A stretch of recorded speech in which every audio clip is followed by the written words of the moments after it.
Bienvenue dans l'émission Regards croisés. Du dialogue national inclusif en passant par les dernières concertations nationales qui ont débouché sur l'achat de la transition et la feuille de route de la transition. Les Maliens ont vivement exprimé leur désir de voir en tout cas le processus électoral assaini à travers des réformes politiques majeures. Face donc à ces défis, quelle doit être l'étendue de l'engagement de la jeunesse politique? Doit-elle se plaire dans son traditionnel rôle d'accompagnateur? Nous posons ici ce soir le débat. Nos invités sont donc Mamadou Lamine Sibidi Mala, président du Front populaire républicain, un jeune chef des partis politiques. Bonsoir, M. Sibi. Bonsoir. Notre deuxième invité est un confrère, Ousmane Mohamed Touré, directeur de la publication du journal Le Point. Bonsoir, M. Touré. Bonsoir. Troisième invité, Mahaman Traoré du parti Yelema. Bonsoir, Maman. Bonsoir. Quatrième invité, Mamadou Dabou Traoré de la jeunesse Asma CFE. Bonsoir, M. Traoré. Bonsoir. Monsieur Touré, j'ai envie de vous poser la première question de l'émission. Est-ce finalement ce n'est pas une expression galvaudée de tenter de détacher la jeunesse politique de la classe politique en général? Oui, bonsoir tout d'abord. C'est le moment de souhaiter un bon repos à l'âme de notre confrère Adam Thiam. Je souhaiterais qu'il sera dans le panthéon journalistique le plus feutré. Ceci dit, moi je pense que depuis un certain temps,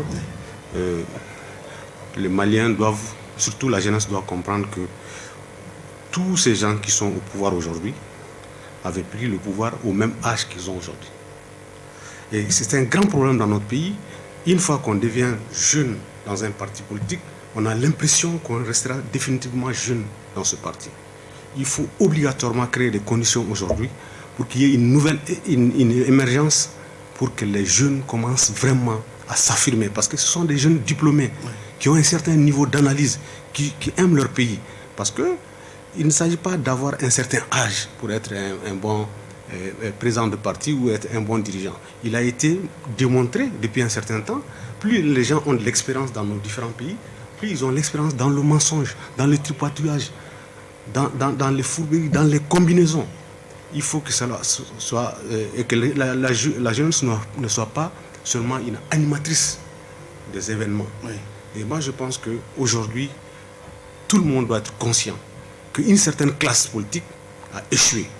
Mais ça n'enlève en rien le respect tacite entre les gens qui sont les socles de notre tradition africaine et malienne. Ok. Mais là, est-ce que finalement, ce n'est pas réducteur en tout cas de tenter de vous mettre dans les carcans de jeunesse politique? Que non, vous savez, une chose est de parler, de sortir un concept. Une autre est que ce concept soit compris.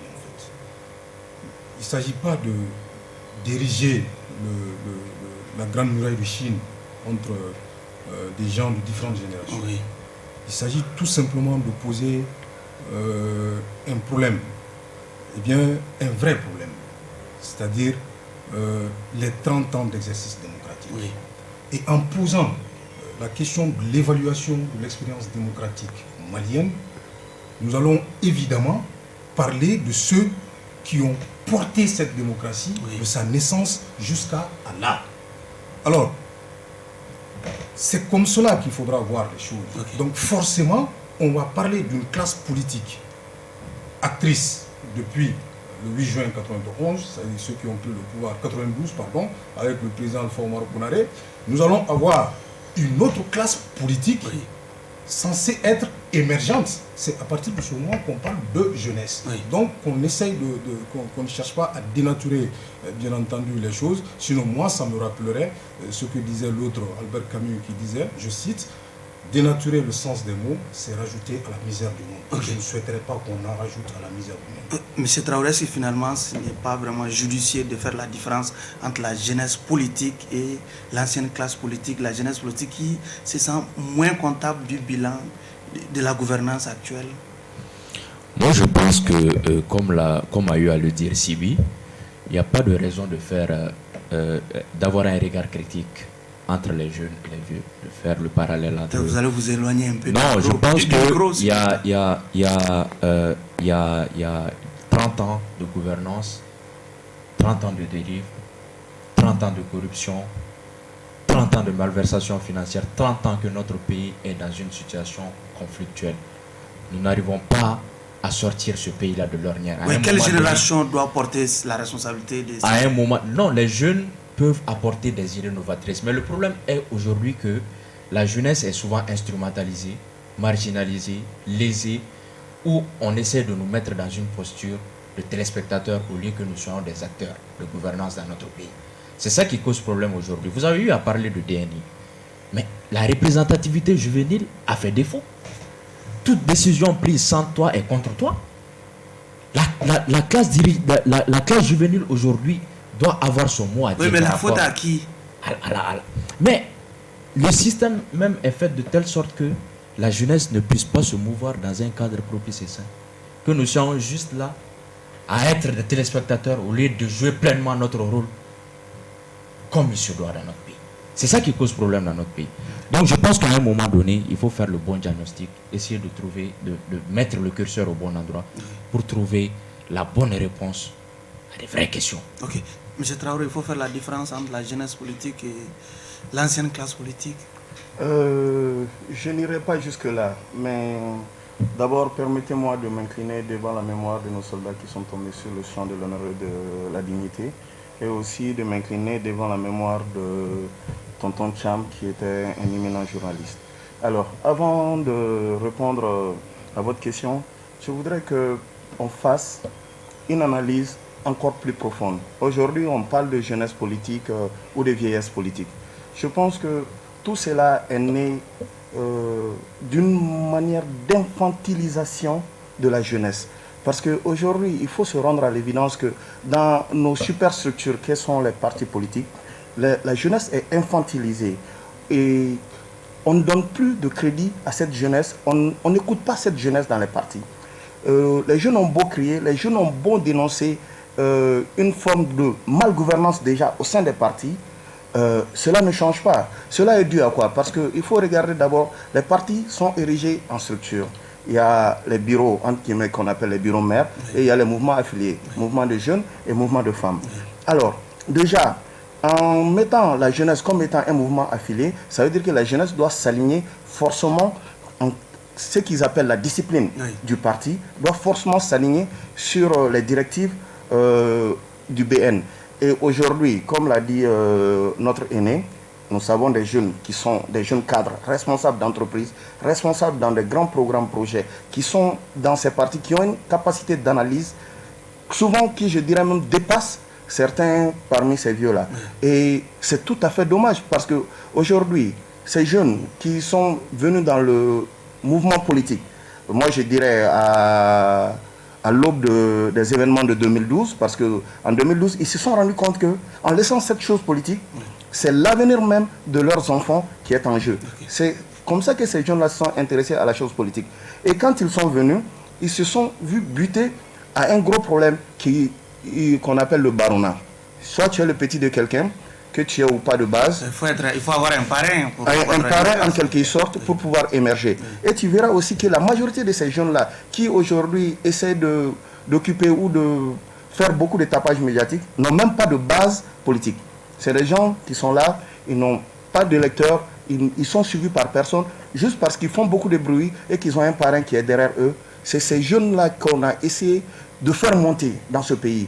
Et du coup, on se retrouve face à chaque fois qu'il y a quelque chose où on appelle les jeunes, on se retrouve avec des jeunes avec un piètre niveau. Ok. M. Touré, en écoutant Dabou, on a l'impression que les textes même qui gouvernent, en tout cas nos partis, jouent contre l'émergence des jeunes.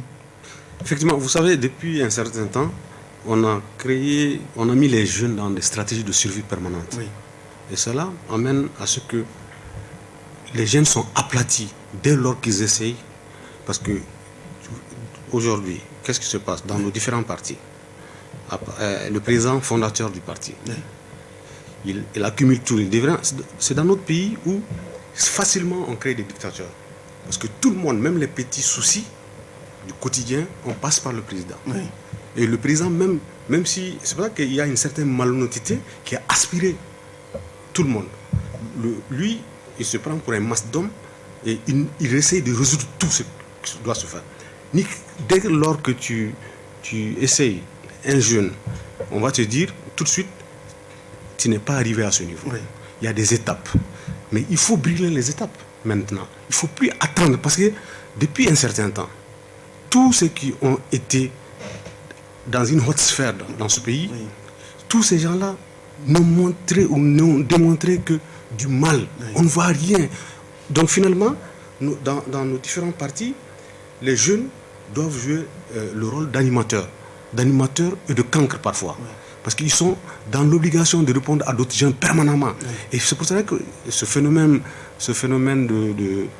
que j'appelle arriviste, oui, activiste, les activistes se traduisent à partir d'un petit moment, ils essaient d'avoir certaines phrases, oui, de Sankara, de Tché, d'autres personnes. Oui. Et ils essaient et directement, oui, ils tombent aussi facilement dans un arrivisme inouï. Oui. Et c'est pour ça qu'il faut que d'abord la jeunesse soit une jeunesse formée et une jeunesse décomplexée. Il faut aller sur cette base et que ces gens-là qui sont là, qui dirigent aujourd'hui, qui ont 60 ans, 72 ans, qui avaient fait face à Moussa Traoré quand Moussa Traoré avait 62 ans. Oui. Eux, ils avaient 34 ans, 35 ans. Oui. Et Moussa Traoré, parce qu'aujourd'hui, on oublie une chose. Tous nos dirigeants, pratiquement, Moussa Traoré a pris le pouvoir à partir de 32 ans. Oui. Les gens, ils oublient ça. Et on va dire à des jeunes, moi je vois des jeunes de notre génération qui sortent, qui parlent au nom du parti en tant que président des jeunes. Oui. Et mais c'est pitoyable. Des gens avec lesquels nous étions les plus jeunes du mouvement démocratique en 91. Et il faut se le dire, le mouvement démocratique n'a pas échoué. C'est les gens qui ont pris le pouvoir à partir de 92 qui ont échoué. Le mouvement démocratique, le contenu c'était quoi? La liberté d'expression, la liberté totale, intégrale des partis politiques. Oui. Et aussi la liberté de réunion, d'association. Parce qu'il faut qu'aujourd'hui tout le monde parle. Il y a un confusionnisme général. Oui. Mais on oublie qu'avant 1991, il n'y a pas de liberté d'expression.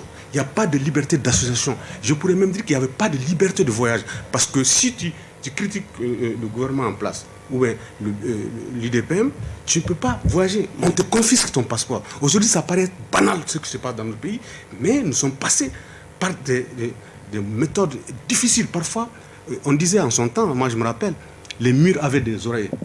Tellement que les gens étaient opprimés. Oui. On avait peur même de parler même entre les quatre murs. Oui. On se disait, donc il faut qu'on dissocie ce confusionnisme, oui, disant que le mouvement démocratique a échoué. Le mouvement démocratique, même la constitution dans laquelle nous sommes, c'est le mouvement démocratique qui l'avait constitué. Oui. Mais le problème, c'est les hommes maliens. Oui. Les hommes maliens. Tu prends juste le préambule de la constitution. Oui. Il y a tout là-dedans. L'être humain est inviolable. L'article 1er. Et il faut pas toucher aux femmes. Il y a tout un arsenal qui constitue à une certaine stabilité. Mais si les hommes qui les animent deviennent des bourreaux pour le pays, mais ça va dans ce sens. Mais là, les prochaines réformes constituent quand même des défis majeurs qui se dressent devant vous, jeunesse politique. Est-ce que vous pensez aujourd'hui que vous allez répondre, vous allez être prêt, en tout cas la jeunesse politique, vous allez être prête à répondre à ces rendez-vous de ces réformes-là, quand on sait que cette jeunesse quand même s'est illustrée dernièrement par l'inconstance et le nomadisme par exemple? Bon, dire que la jeunesse s'est fait distinguer par son inconstance. Oui. C'est un fait. Le nomadisme. Oui. Bon, c'est pas faux, mais c'est pas la jeunesse. Peut-être qu'il y a une partie de une certaine jeunesse politique, oui. Voilà, parce que la jeunesse malienne, c'est quand même toute une génération. Hein, donc, certains, effectivement, se sont distingués par... Bon, passons dessus. Maintenant, pour revenir à la question, le rôle que nous sommes censés jouer dans cette transition, dans les réformes en cours et tout ça là. Déjà, moi, je souhaiterais faire comprendre que quand on engage un combat, ça veut dire qu'on s'est inscrit dans un processus. Donc moi, je n'attends pas les fruits du combat que nous avons volontairement, par amour pour notre pays, accepté d'engager le lendemain, sinon demain. Donc ce processus-là, vous savez, c'est tombé, tout ça est tombé à un moment où les gens n'étaient pas prêts. Je parle de la jeunesse, cette jeunesse-là à laquelle vous faites allusion, à juste titre. Donc, puisqu'on n'est pas prêt, il faut du temps. Donc maintenant, on commence à prendre conscience. Tout ce que nous faisons, c'est-à-dire que le fait d'être là aujourd'hui, maintenant c'est pour atteindre l'opinion. C'est pour que l'on bannisse ce complexe-là. Qu'on se dise que d'une façon ou d'une autre, c'est-à-dire que ce soit aujourd'hui ou demain, on va se retrouver face à nos responsabilités. Ça, en fait, même dans la biologie, nous avons la réponse. Les cellules, elles meurent, hein. Et donc, plus on avance, les nations sont dans un cycle éternel. Les nations sont éternelles. Les gens viennent, se succèdent. Il a parlé de 91. Moi, je dirais peut-être plus loin. Au 19e siècle, qui est-ce qui ont combattu le colonialisme? Ce n'étaient pas les gens du mouvement démocratique. Ça, c'était une autre réalité, à une autre époque, correspondant à une autre époque. Donc, après, il y a eu d'autres qui sont venus, nos pères des indépendances. Ils se sont battus, on a eu les indépendances. Ensuite, d'autres sont venus. Et ensuite, d'autres sont venus qu'on appelle mouvement démocratique. Si aujourd'hui, nous avons ces gens-là en face et qu'on leur invite à venir faire le bilan maintenant de ces 30 ans de pratique démocratique, ça ne doit pas déranger. Quand on est de bonne foi, ou quand, en tout cas, on marche pour le Mali. Et nous marchons que pour le Mali. Donc, pour me résumer sur cette question, la jeunesse ne jouera pas grand rôle dans cette transition. Moi, je ne suis pas dupe. Je suis réaliste. Le système est encore là. D'ailleurs, vous l'avez peut-être déjà remarqué aussi bien que des millions de nos compatriotes, que tout ce qui avait motivé les gens à se retrouver au sein du M5, eh bien, c'était des illusions finalement. Parce qu'aujourd'hui, nous sommes dans la désillusion. Donc la jeunesse, elle n'est pas encore prête. Le combat que nous avons engagé, justement, ça prendra le temps qu'il faut. Mais au bout du compte, nous espérons avoir une jeunesse debout. Ok. Traoré, est-ce que vous pensez que la jeunesse politique est suffisamment armée pour prendre toute sa part au rendez-vous des prochaines réformes? Vous savez, notre pays, le Mali, vit une crise sociopolitique sans précédent il y a de cela 5 ans. 8 ans. 8 ans que notre pays est plongé dans l'abîme. 8 ans que notre nation est plongée dans l'impasse.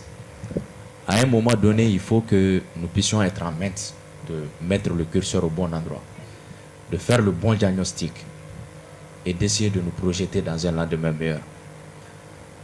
C'est en ce sens que nous parlons aujourd'hui de réforme institutionnelle, parce qu'il y a 3 facteurs qui rentrent en ligne de compte, c'est-à-dire la conquête de pouvoir, l'exercice de pouvoir et la transmission de pouvoir. Aujourd'hui, force est de constater que on a eu 5 chefs d'État. 4 ont été contraints à la démission, seulement 1 a pu terminer son mandat. Cela doit nous amener aujourd'hui à nous poser des questions sur le mécanisme même de fonctionnement de gouvernance dans notre pays. C'est pourquoi aujourd'hui on parle de réforme. Nous, au sein du parti Élément, constitué quasiment de jeunes, un parti d'office jeune qui a eu à faire des propositions lors du dialogue national inclusif, lors des assises nationales, nous avons eu à faire certaines recommandations, notamment par rapport au train de vie de l'État. Parce qu'on ne peut pas convaincre les acteurs sociaux au moment où la transition a pris la mayonnaise dans notre pays. Au même moment, il y avait une ébullition des syndicats au sein de notre société. Il y a eu des revendications qui étaient sur la table. Nous avons préconisé à l'État de réduire le train de vie de l'État pour convaincre les acteurs sociaux que nous sommes dans une situation d'impasse et que nous devrons avoir une posture particulière. Et la deuxième chose, c'est par rapport au poids de l'argent dans notre démocratie. Nous parlons d'élite. Oui, est-ce que vous pensez que les prochaines élections, les prochaines réformes doivent prendre en charge ces volets-là également? Oui, la gestion de l'organe unique de gestion pour les élections, ça rentre en ligne de compte parce que nous avons vu les observateurs internationaux, la recommandation issue du dialogue national inclusif, tous sont unanimes du fait que nous devrons aller vers un organe unique de gestion des élections. Ceci fait l'unanimité. Maintenant, c'est les insuffisances constatées qui ont fait que nous parlons aujourd'hui d'organe unique de gestion des élections. Mais surtout, il faut réduire le poids de l'argent dans notre démocratie. Oui, mais comment réduire ce poids? Mais nous allons aller vers le plafonnement, faire l'audit de gestion des fonds de campagne pour savoir qui a fait quoi. On le voit dans d'autres pays. Pourquoi on ne peut pas le faire ici? Mais si quelqu'un vient sur la base de la corruption, cette personne-là ne peut pas lutter contre la corruption. Okay. À un moment donné, il faut que nous soyons en maître de mettre le curseur au bon endroit, de faire le bon diagnostic. C'est en ce sens que nous pourrons trouver des bonnes réponses à nos problèmes. Ok. Traoré, la jeunesse politique est-elle prête pour répondre valablement au rendez-vous des prochaines réformes? Ma réponse sera un peu mitigée. Parce que d'abord, il faut voir la question de la formation. Nous avons un véritable déficit de formation au sein de nos jeunesses politiques. Les gens ne savent pas ce que c'est qu'une idéologie politique, ne savent pas ce que c'est qu'une doctrine d'État. D'ailleurs, je ne pense pas s'il y a une doctrine d'État au Mali, qu'il faut réfléchir. Non, mais c'est des questions sérieuses. Parce que les mêmes causes, dans les mêmes conditions, conduiront inéluctablement aux mêmes effets. Nous l'avons vu, la jeunesse n'est aucunement considérée dans nos pays au jour d'aujourd'hui. Nous ne sommes pas consultés lors des différentes choses. Vous allez voir, et cela va depuis l'État. Lorsque l'État émet des invitations, les invitations vont directement au siège du parti. Et c'est au niveau de soit le bureau exécutif qui vont désigner quelques personnes sans... Oui, mais la faute à qui? J'en viens. Au fonctionnement interne des partis. Justement, oui. Parce qu'il faut qu'il y ait cette culture de démocratique et il faut aussi qu'il y ait cette culture de bonne gouvernance, même au sein des partis. Parce que le gros problème vient de là. Et il faut éviter le culte de la personnalité. Parce qu'on se rend compte aujourd'hui que ce qui plombe l'ensemble de nos partis, c'est ce culte de la personnalité. Alors pour revenir au niveau du rôle de la jeunesse, je pense que la jeunesse a un rôle à jouer. Mais il faudrait surtout que l'État légifère.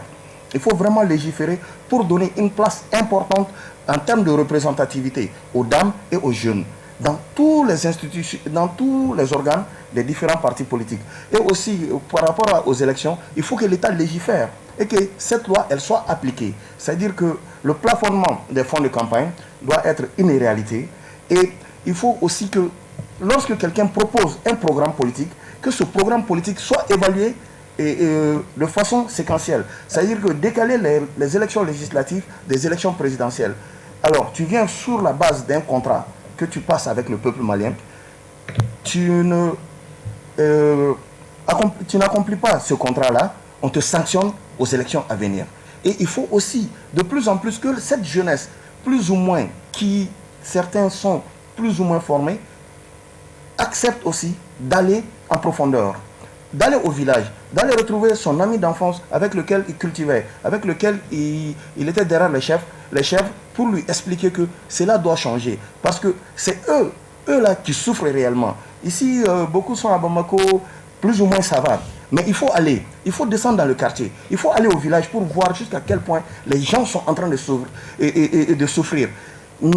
Aussi, j'ai de l'espoir parce que je vois une forme de résilience dans ces jeunes-là au village qui, malgré tout ce problème-là, le Covid, et problème économique, problème de guerre, problème de gouvernance, ils arrivent plus ou moins à survivre. Mais il faut que cela change, que les richesses soient équitablement partagées et que l'État légifère pour donner à chaque couche sociale sa part réelle dans les trucs de décision. Ok. Monsieur Touré, si ces plateaux devraient constituer un baromètre, est-ce qu'on n'a finalement pas l'impression qu'on a une jeunesse politique qui pleurniche sur son sort, qui crie à l'ostracisation? Est-ce que cette jeunesse politique peut répondre valablement au rendez-vous des prochaines réformes? Tout d'abord, il faut que la jeunesse sache que elle doit arracher sa place. Oui. Et ça, c'est un fait. Parce que comment nous sommes dans un pays où aujourd'hui, le jeune paraît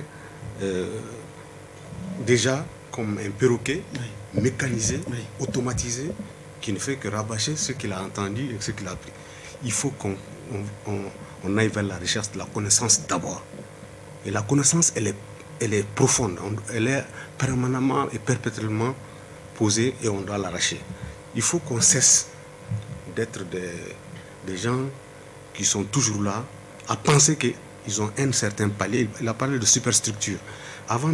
Parce qu'avant d'arriver à la superstructure, il faut faire ce qu'on appelle l'underground politique. Il faut se former. Et il ne faut pas avoir un certain complexe. Parce que depuis 30 ans, ce sont les mêmes choses, les mêmes rapines, les mêmes discours. Et les jeunes, on a l'impression qu'à un moment, ils sont là-dedans. Mais c'est du bluff, ils sont dans l'artifice.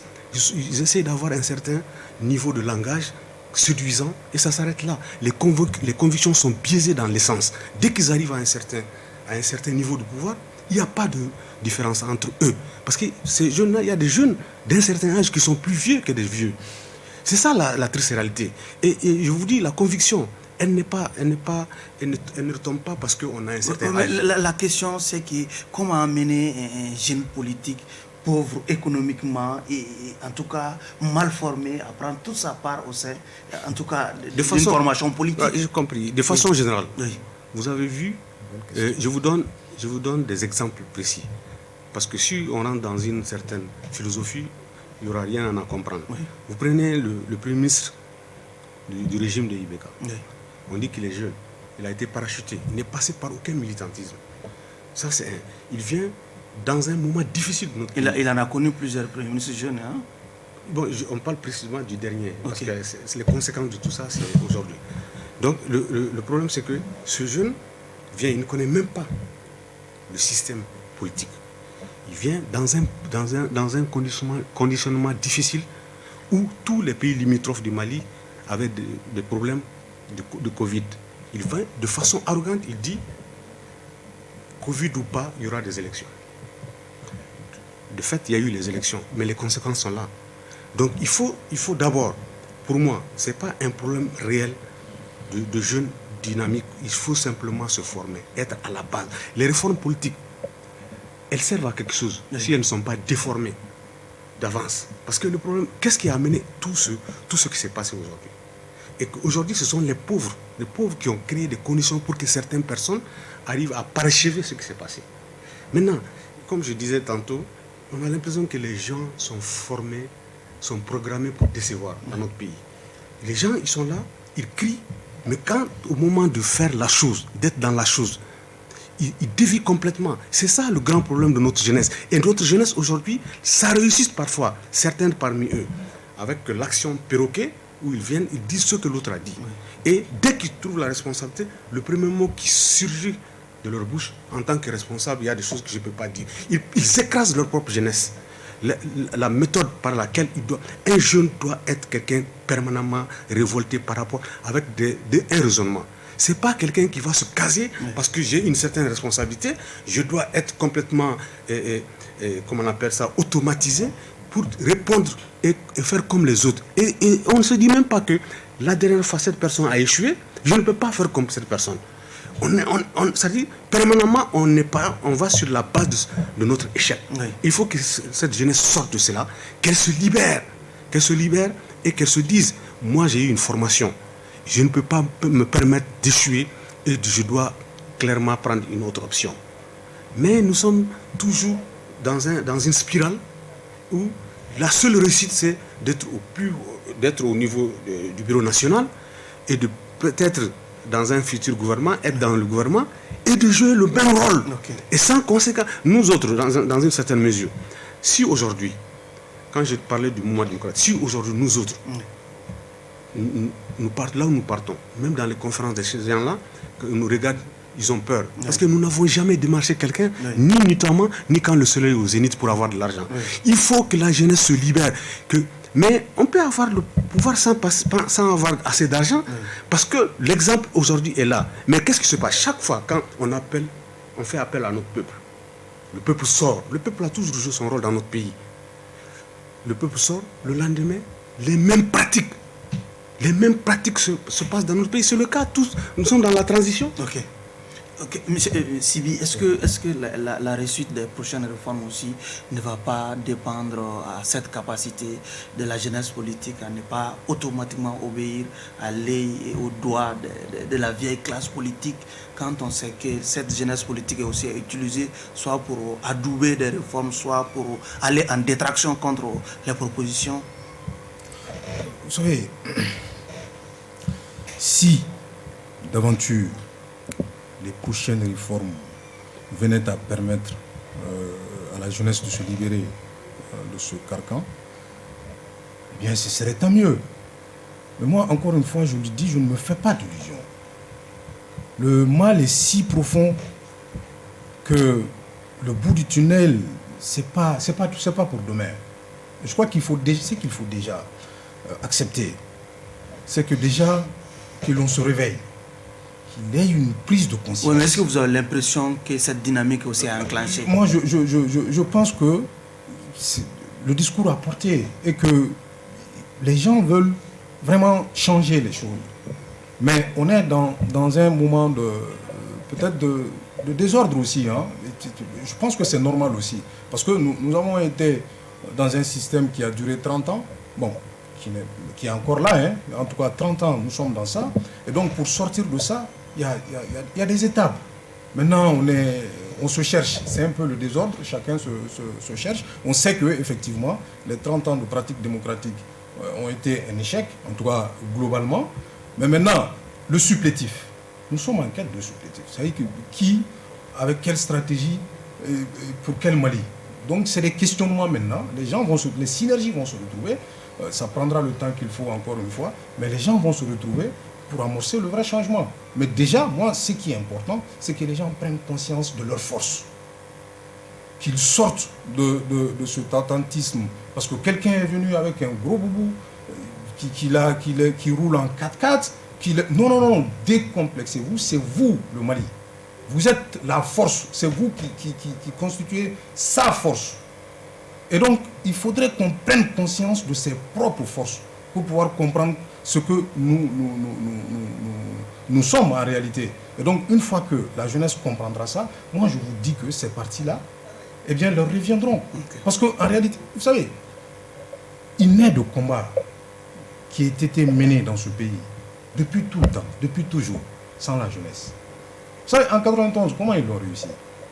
Après la partie intellectuelle, ceux qui étaient là, voilà, au niveau de la conception. Mais je vous dis, c'est la jeunesse qu'on a mis dans la rue. Hein. Est-ce que vous comprenez? Donc, et plus loin, encore, pour avoir les indépendances, c'est la jeunesse. Est-ce que vous comprenez? Donc, moi, je ne vois pas de problème à ce que l'on fasse, qu'on ait une transition, eh bien, politique générationnelle.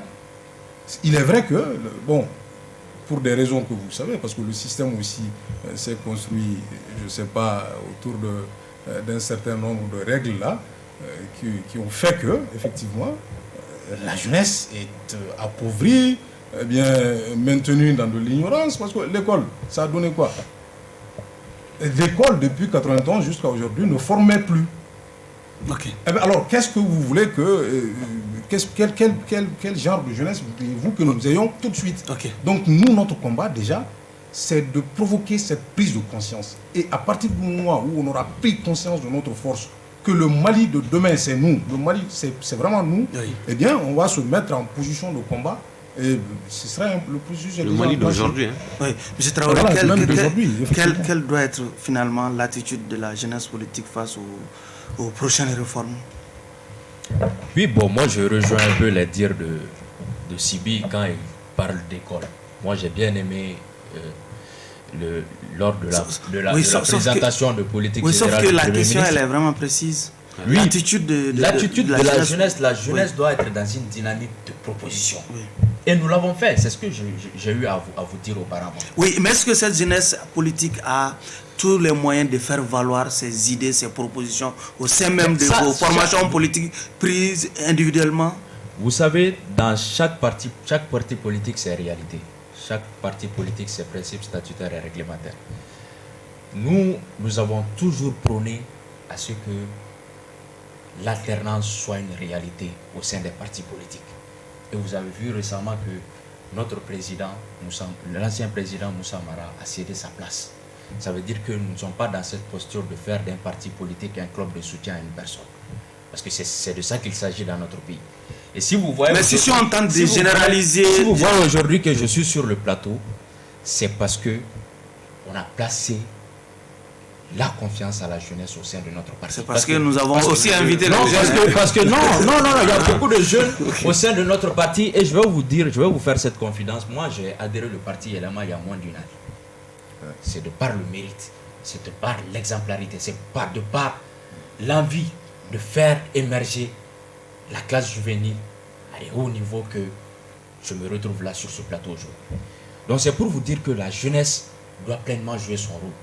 Maintenant, est-ce que vous pensez que cette démocratie interne que vous mettez en avant, qui au sein de votre parti par exemple, est des saisons dans les autres partis politiques par exemple? Je ne peux pas parler au nom des autres partis politiques, puisque je ne connais pas les réalités au sein des autres partis. Oui. Mais ce que je veux vous dire, c'est qu'au sein de notre parti, l'alternance est une réalité.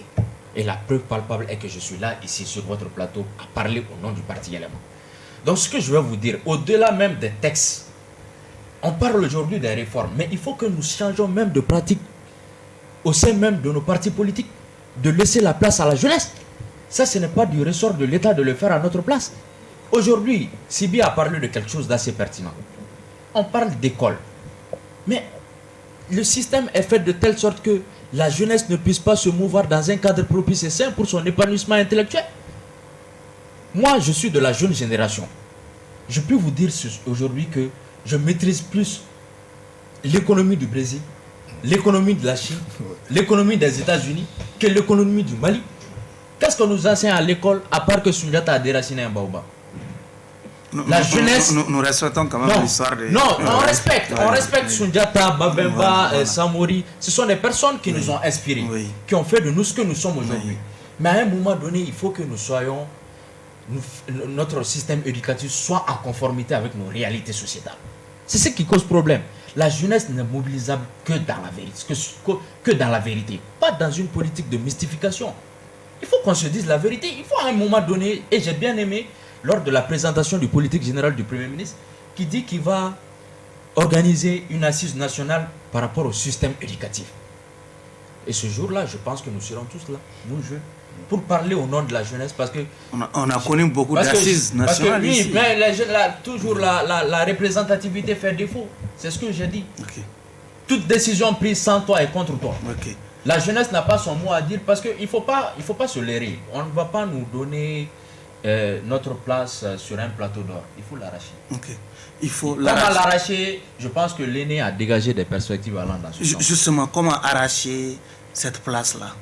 Alors, cette place-là, elle doit être effectivement arrachée. Quand on sait que la jeunesse politique, dans son écrasante majorité, n'est pas formée, bien formée, elle n'a pas assez de pouvoir économique. Vous l'avez soulevé, le poids de l'argent dans la politique malienne. Dans la démocratie. Le gros du problème, par exemple, je ne vais pas aller loin. D'abord, permets-moi juste de réagir sur quelque chose qui a été dit ici, qui est l'échec de la pratique démocratique. Je ne dirais pas que la pratique démocratique a échoué, mais je dirais plutôt que c'est la pratique de gouvernance qui a échoué dans ce pays. Parce que un des résultats de la démocratie, c'est qu'on est tous sur ce plateau pour pouvoir parler. Au-delà de ça, cette jeunesse, moi, je ne parle pas seulement de formation académique. Oui. Parce que de plus en plus, les gens ont tendance à croire qu'on n'apprend qu'à l'école des Blancs. Moi, chez moi, dans le Boiton, il y a une école de formation, de sagesse qui permet aujourd'hui aux jeunes du Boiton d'avoir cette résilience-là. Il faut faire la somme de tout ce qu'on a comme bagage, que ce soit qu'on ait importé de l'autre côté et qui existe déjà chez nous, pour en faire ce que j'appellerais de l'utilisable à bon escient, pour pouvoir faire sortir ce pays-là de ce pétrin. Et au-delà de ça, la jeunesse, elle doit arracher et elle va arracher ce qui est son dû. Oui, mais comment? La manière, elle est simple. Déjà, en s'engageant dans la politique.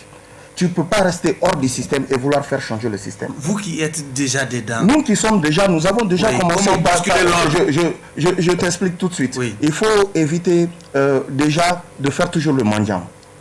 Nous, déjà, au sein de la jeunesse ASMA, cette année, ce bureau qui est venu, parce que c'est le premier bureau de la jeunesse ASMA, on a dit en réunion, lorsque nous devons organiser une activité, on n'a pas besoin de l'argent du bureau national ni du président Soumelou Boubé. Oui. c'est nous qui finançons de notre propre poche. C'est l'enseignant, c'est le Avec cette posture, vous avez toute la latitude d'imposer vos décisions. On n'a pas toute la latitude d'imposer nos décisions, mais on est plus écouté. Oui. Parce qu'on n'est pas paupérisé. Lorsque je vais voir un de mes vice-présidents ou mon président, je lui parle en tant qu'homme existant parmi les hommes. Je ne veux pas lui parler en tant que le tout petit qui est arrivé. Non. Et au-delà de ça, j'ai une base politique. Tu pars chez moi à Bongoni, j'ai une base politique. Et c'est ça qui fait ma force. Moi, je fais la politique pour la conquête du pouvoir, mais je fais aussi la politique parce que je dois apporter quelque chose à cette base-là. Parce que c'est eux qui m'ont fait confiance. Moi, on ne m'a pas mis au poste de secrétaire politique parce que je plais à quelqu'un. Le jour où je suis venu à l'ASMA, je ne connaissais personne au niveau du bureau national. Je me suis imposé par le travail sur le terrain. Et je me suis imposé aussi par le don de soi, c'est-à-dire donner son temps, son argent, son énergie et son intelligence. C'est comme ça qu'on peut arracher quelque chose. Tu ne peux pas rester hors du système et vouloir changer le système. Et j'ai aussi compris la chose suivante. Quand je suis rentré dans la pratique politique, j'ai vu qu'il y a des jeunes de haute valeur partout, dans tous les partis. Et il faut que cette masse critique de jeunes s'assume et assume toute sa plénitude en tant que jeune et qui s'associe pour arracher ce qui est à nous. Et c'est aujourd'hui que ce combat, c'est aujourd'hui qu'on doit mener ce combat. Et c'est cette transition qui, on dit qu'elle a été parachevée, entre guillemets, par les jeunes. Et il y a toujours cette manière d'infantilisation. Excusez-moi du terme, mais non. C'est des hommes accomplis parce que eux qui sont, entre guillemets, les cerveaux pensants de tout l'événement démocratique de 91, ils avaient notre âge. Oui. Quand ils ont pris ce pouvoir-là. Et aujourd'hui, nous, ils ne doivent pas nous dénier, c'est-à-dire cette capacité de réflexion et cette capacité d'action. Ils ne peuvent pas rester éternellement sur le point stratégique. Nous, on ne peut pas rester aussi éternellement dans l'opérationnel. C'est-à-dire qu'aujourd'hui, il est temps qu'on donne toute la place à la jeunesse. Si on ne la donne pas, parce que la jeunesse la mérite, la jeunesse va aller l'arracher. Ok. Monsieur Touré, peut-être un dernier tour de table. Si on vous demandait de faire le bilan des 6 premiers mois de cette transition en termes de réforme ou d'intention de réforme, quelle serait votre réponse? Bon, j'ai l'impression qu'Ibeka est parti. Oui. Ibeka est venu, mais de la forme la plus malencontreuse, parce qu'on ne peut pas mieux imiter qu'Ibeka lui-même. Ça, c'est un premier aspect. Nous sommes toujours dans le verbiage. On essaye de dire, moi je m'inquiète. Je m'inquiète et mes analyses le démontrent. Qu'est-ce qui a fait que Ibeka soit parti?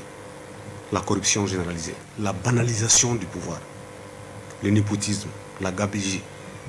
C'est encore repris de façon claire et nette cette fois-ci, parce que cette fois-ci c'est plus visible, parce que ce sont des gens de la même génération, du même corps, des mêmes grades. C'est ce qui est dangereux pour notre pays.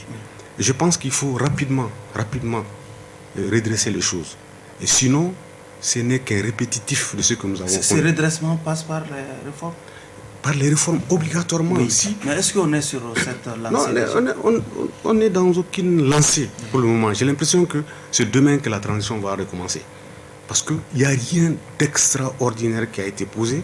Quelques rencontres de retrouvailles, d'expression de certains, d'intention, mais pas réel, un véritable cap.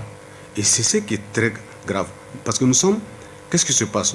Dès lors qu'on entame une réforme, on a encore besoin d'autres réformes. Et nous n'avons rien commencé. Et quelle réforme il faut faire? Quel a été le projet de réforme constitutionnelle qui a été prévu? Est-ce que c'est ce qu'il faut appliquer? Pourquoi? Est-ce qu'il y a des institutions inutiles qu'il faut encore ramener? Qu'est-ce qu'il faut faire? Les questions doivent être posées. Donc ce débat n'est même pas posé. Oui. Même pas posé. Donc nous sommes je le dis encore, dans un confusionnisme général. On ne sait pas d'issue. Et on risque d'aller revenir sur les mêmes choses. Et des gens aussi qui ont fait de telle sorte que Ibeka soit parti, reviennent pour nous dire, ah mais ça c'est la politique et moi ils font la même chose, mais c'est la politique. C'est-à-dire il faut qu'on cesse tout ça. Dans notre pays aujourd'hui, vous faites allusion à qui? À beaucoup de gens, à même des membres du CNT par exemple. Donc, les idiots doivent se reconnaître eux-mêmes. Donc, le problème qui se pose aujourd'hui, pourquoi Ibeka a échoué? Première question. Deuxième question, quel est le rôle d'un parti politique quand il a un président de la République. Est-ce que les membres du parti doivent se coucher, s'étaler, comme l'a fait le RPM? Est-ce que les aspects biologiques d'un président de la République doivent interférer, doivent injecter dans l'exercice du pouvoir? Ça, c'est des questions réelles qu'il faut poser. Parce que moi, je vous dis, moi, je n'accuse pas parfois la famille à IBK. C'est le parti qui n'a pas joué son rôle. Quand les partis contournent les mécanismes du parti pour aller voir le fils du président, pour avoir la famille du président, et on veut accuser. Maintenant, IBK, c'est lui seul qui est responsable de tout ce qui s'est passé. IBK n'est plus au pouvoir, monsieur. Oui, mais il faut qu'on passe, parce qu'on n'est pas arrivé à enlever IBK. Okay. Ils sont en train de faire pire que IBK, c'est pour ça qu'on parle de IBK. Si on avait amorcé un autre palier, on n'allait jamais parler de IBK. Parce qu'on ne peut pas aller vers un futur sans assainir le socle négatif sur lequel on est parti. C'est pas que moi je ne tire pas sur une ambulance, mais c'est juste pour vous dire qu'il faut qu'on cesse et qu'on amorce un véritable avenir pour nos enfants, pour notre société, pour la jeunesse malienne. Et la jeunesse malienne doit cesser, de faire de vieux le sale boulot. Tout de suite, quand un jeune se présente aux élections présidentielles, il y a des gens qui se permettent de dire qu'il n'a pas l'expérience. Effectivement, il n'a pas l'expérience ni dans le mensonge, ni dans le tripatouillage. Donnez la chance aux jeunes. Okay. Les réformes constitutionnelles doivent se faire. Et c'est pour tout le monde. Ce n'est pas parce que... Et moi je dis, aucune réforme constitutionnelle ne peut faire sortir la jeunesse de l'ornière. La seule chose, la base, le socle de la réussite de notre pays, c'est la bonne gouvernance. Ok. Le bilan des 6 premiers mois de la transition en termes de réforme ou d'intention de réforme. Bon, vous savez, le jour où on a eu le premier gouvernement, enfin c'est le même gouvernement, après le coup d'État, après le 18 août 2020, ce même jour, on a animé un plateau ici. Et moi, j'étais assis ici. Qu'est-ce que je t'ai dit? Je t'ai dit que le gouvernement que je viens de voir va échouer. Moi, je sais ce que je vois. Ce gouvernement a échoué. Ça ne pouvait être autrement. Donc, le bilan, qu'est-ce qu'on voit? En termes de réforme surtout. Mais en termes de réforme, qu'est-ce qui a eu lieu véritablement? Rien. Ils sont dans un processus. Parfois, on a un cadre de concertation partis politiques, gouvernement. Les partis politiques, dans ce cadre de concertation, ont pour interlocuteur le ministre de l'administration territoriale. Et parfois, sinon, dans le même temps, on a un autre cadre de concertation. Et là, l'interlocuteur, c'est le chef du gouvernement. Bon, puis après, des drafts vous sont proposés et ensuite des lettres vous sont envoyées vous demandant de vous prononcer sur telle ou telle question. Bon, ce gouvernement n'est pas ambitieux. En fait, ce n'est pas un gouvernement qui est à la hauteur des luttes du M5. Et ça, déjà, c'est un échec. Parce qu'on ne peut pas mener une lutte aussi, une lutte inédite qu'a été celle du mouvement M5 et que cette lutte enfante un gouvernement comme ça. Et donc, moi, je vous dis, en termes de réforme, qu'est-ce qui va se passer? Peut-être, s'ils ont pu relire la loi électorale, et puis l'organe unique, là, ça, ils sont plus d'accord avec ça. Hein. Ça les partis étaient d'accord avec ça. Le Premier ministre, quand même, l'a déclaré devant les membres du CNT que le temps imparti n'était plus favorable. Ils sont plus d'accord. À la dernière réunion des chefs de partis politiques avec le ministre de l'administration territoriale, c'était très clair. Ils l'ont dit, ils ne le feront pas. Ils vont faire autre chose. Donc, cela, en fait, ce qu'il faut tout simplement attendre de cette transition, c'est qu'ils organisent des élections, espérons-les, sans reproche, et qu'on ait un nouveau président. Oui, mais comment organiser ces élections sans reproche, sans la mise en place de cet organe unique? Ce n'est pas le comment qui manque au Mali. Ce n'est pas le comment qui manque. Mais la volonté, le faire, l'homme qu'il faut à la place qu'il faut. Ils ne le feront pas. Ce n'est pas des hommes de sacrifice. Le Mali a besoin d'hommes de sacrifice. Les réformes que nous voulons doivent être ambitieuses, à la hauteur de la gravité de la situation. Ce n'est pas ce que ce gouvernement va faire. Il ne le fera jamais. On se connaît tous dans ce pays. Donc, évitez de faire espérer. Il n'y a rien à faire. Ils vont organiser les élections. Okay. Et puis ensuite, le nouveau président viendra. Le combat continue. Okay. C'est ça la réalité des choses. Okay. Donc, il ne faut pas vendre de l'illusion. Hein. Ils viendront, ils vont Ils vont faire quoi? S'ils ont pu réviser quelques articles de la loi de 2016, et puis encore de l'autre côté, bon, et puis c'est tant mieux, on va aux élections. M. Traoré, votre tableau des 6 premiers mois de la transition en termes de réforme, de prémices de réforme. Moi, je pense que au nom du parti, nous, on a eu à faire des propositions. Nous, Il s'agit de dresser le bilan de la transition. Le bilan de la transition, oui. Je ne vais pas me prononcer sur ça parce que l'heure n'est pas au bilan. Moi, je pense qu'ils ont déjà eu à rencontrer la classe politique pour prendre en compte leurs aspirations par rapport à certaines recommandations, par rapport à certains sujets concernant même la vie de la nation. Maintenant, nous, au sein du parti Élément, nous avons et toujours été dans cette dynamique de faire de la proposition de ne pas siéger dans la classe dirigeante. Maintenant, l'autre question qui se pose, c'est comment faire pour aider cette transition-là. Il est de notre ressort de les guider, de les orienter, parce qu'il est de notre devoir aujourd'hui de les guider. Maintenant, nous sommes tous unanimes du fait d'une chose aujourd'hui. Notre pays est en lambeaux. Comment faire maintenant pour sortir ce pays-là de l'ornière? C'est la question qui se pose. Surtout on parle des réformes. Mais il ne faut pas être il ne faut pas faire de la gymnastique intellectuelle ou faire du juridisme étriqué. Nous sommes là, en tant qu'acteurs politiques, nous devrons faire des propositions concrètes pour aider le gouvernement à mener à bien sa mission. Moi, on a eu à parler, par exemple, de la formation au sein des partis politiques. Je pense que le fonds alloué aux partis politiques est entièrement dédié à faire la formation de la base, ce qui pourra sans nul doute permettre de contribuer considérablement à l'essor de notre pays. Oui. Mais la question qui se pose aujourd'hui, c'est on donne de l'argent et il y a des élites qui l'utilisent pour des fins inavouées. C'est pourquoi nous avons il faut la supprimer, cette aide-là. Non, je pense qu'il serait... Il faut la supprimer. Je ne dirais pas de la supprimer. Le gouvernement serait dans la dynamique d'aller dans cette suppression. Je ne dirais pas, nous, en tant qu'acteurs politiques, je ne dirais pas de supprimer, parce que ça contribue nous-mêmes au sein de notre parti. Nous avons, lors de notre dernier congrès, nous avons mis en place une académie de partis politiques pour former la base, nos militants. Ouais. Maintenant, je ne dirais pas de supprimer entièrement des fonds alloués aux partis politiques. C'est-à-dire de revoir les conditions. Mais moi, je pense qu'il faut mettre en place un organe, par exemple, de contrôle, de savoir qui mérite d'avoir quoi. Parce qu'il y a des partis politiques qui perçoivent des primes existentielles. Non, ce n'est pas le mérite généralement qui est posé, mais c'est l'utilisation qu'on en fait. Mais il y a des partis politiques, vous allez voir des élites politiques, des leaders politiques qui n'ont même pas sillonné les coins et recoins du Mali, qui sont là ici à Bamako, qui ne sont pas imprégnés des réalités du pays, qui perçoivent de l'argent au nom des personnes qui vivent dans ces localités-là. Mais un parti politique, c'est une base quand même. C'est d'ici jusqu'à Kidal. On vous octroie de l'argent. Je pense qu'il faut être en main de travailler de sorte à contribuer de façon considérable à l'essor de ton pays, mais pas de l'utiliser pour des fins inavouées. Okay.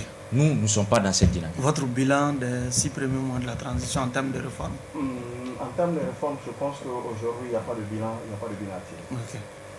Ce qu'il faut faire... Et de perspectives non plus.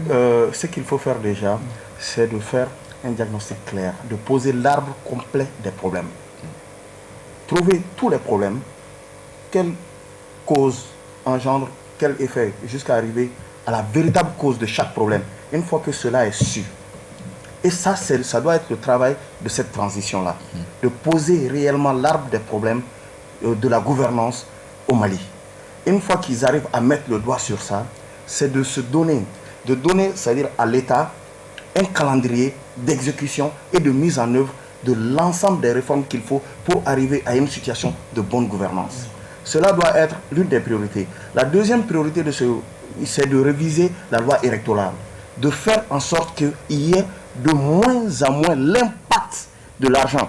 Plus, il faut qu'il y ait un contrat, un pacte entre celui qui sera le premier responsable de ce pays et le peuple malien. Il faut qu'il y ait ce pacte-là.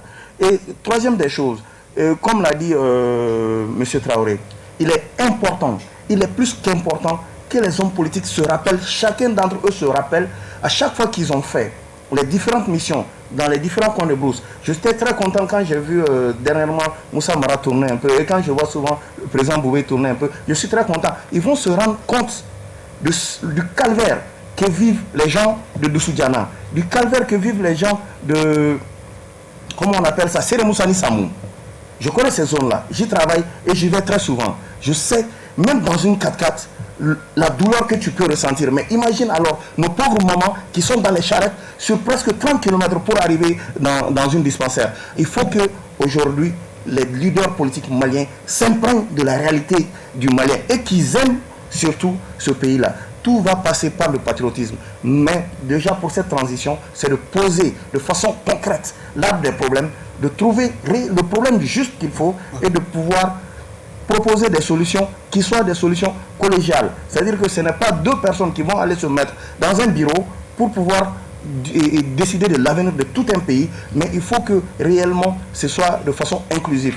Et que cette inclusivité ne soit pas que les gens de bureau ou des gens comme moi ou lui qui viennent souvent sur le plateau TV qui soient invités. Il faut que le vrai acteur, le vrai Malien qui est... Bon, nous sommes tous des vrais Maliens, mais le jeune qui est là-bas, à Bougouni, à Kolandiaba, à San, à Kidal, à Tizawaten, que ces gens soient écoutés. Okay. C'est sur cette plaidoirie qui prend fin finalement ce numéro de votre émission Regard croisé qui recevait comme invité Mamadou Lamine Sibi Dimala, président du Front populaire républicain, un jeune chef de parti politique, Ousmane Mohamed Touré, directeur de la publication du journal Le Point, Maman Traoré, parti Yelema, et Mamadou Dabou Traoré de la jeunesse Asma CFP. Merci encore une fois de nous avoir suivis et à notre numéro de votre émission Regard croisé.